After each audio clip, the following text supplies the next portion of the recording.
Welcome back to Scriptures Unlocked. I'm Elias Monroe. And I'm Rachel Sinclair. Today we're exploring one of the most fascinating and controversial ideas connected to the opening chapters of Genesis, the First Age theory. Some have suggested that the world described in Genesis 1 may not have been the very first creation. Others have argued that an entire age of existence preceded the creation week. Still others point to Jewish traditions that speak of worlds before our own. What exactly is the First Age theory? Where did it come from? Is it biblical? And how has it been understood throughout Jewish and Christian history? Let's dive in. To understand the First Age theory, we first need to understand the traditional interpretation of Genesis. Genesis begins with a straightforward declaration. In the beginning, God created the heavens and the earth. The traditional Jewish and Christian understanding has generally been that Genesis 1 describes the beginning of the created universe and the ordering of the world by God. For centuries, most Jewish rabbis, church fathers, and Christian theologians understood Genesis 1 and 2 as a continuous account of creation. In this view, Genesis 1:2 describes the earth in an unfinished state. The earth was without form and void. God then shapes and fills creation over the 6 days. There is no previous world and no prior age mentioned explicitly in the text. That remains the dominant interpretation in both Judaism and Christianity. The concept of a first age developed from several different sources. One source comes from attempts to explain difficult questions about creation. Some readers wondered why Genesis 1:2 describes the earth as without form and void. Could something have happened between verses 1 and 2? Could there have been an earlier world? These questions eventually contributed to what became known as the gap theory. The gap theory proposes that an unspecified period of time existed between Genesis 1:1 and Genesis 1:2. According to many versions of the theory, God originally created a perfect world. A catastrophic event occurred. The earth became desolate or ruined. Genesis 1 describes God's restoration of that world. Some advocates connected this catastrophe to the rebellion of Satan and the fall of angels. In this framework, the original creation is sometimes called the First Age. Interestingly, the idea of earlier worlds did not originate solely with modern Christians. Certain Jewish traditions contain references to worlds existing before the present creation. For example, passages in the Talmud and later rabbinic writings discuss the possibility that God created and destroyed worlds before creating the present one. One frequently cited passage appears in Genesis Rabbah, where rabbis discuss God creating worlds and destroying them before finally declaring creation good. These discussions were often theological reflections rather than literal historical descriptions. The rabbis were wrestling with questions about God's perfection, creativity, and sovereignty.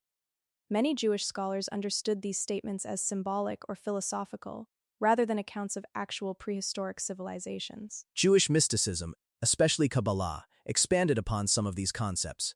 Certain mystical traditions speak of previous worlds, cosmic cycles, and stages of divine activity before the present age.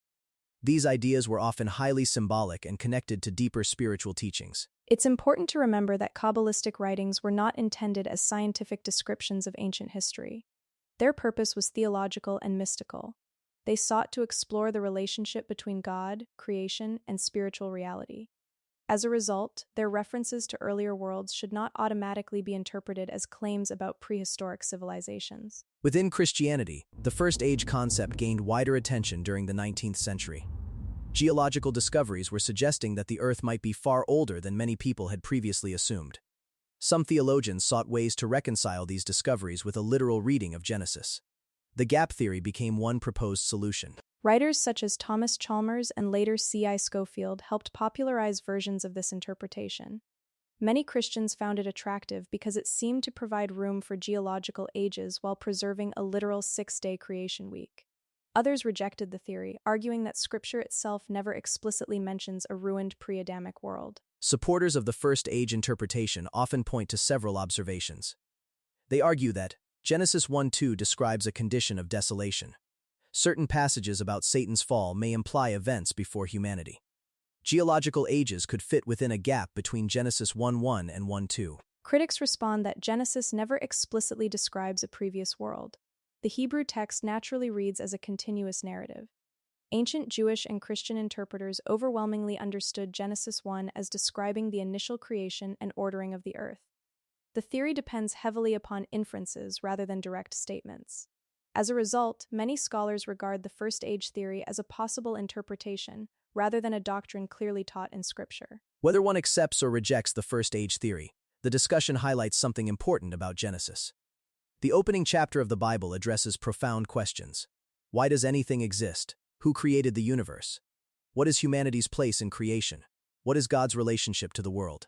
Christians and Jews have wrestled with these questions for thousands of years. The First Age theory represents one attempt to understand details that Genesis leaves unexplained.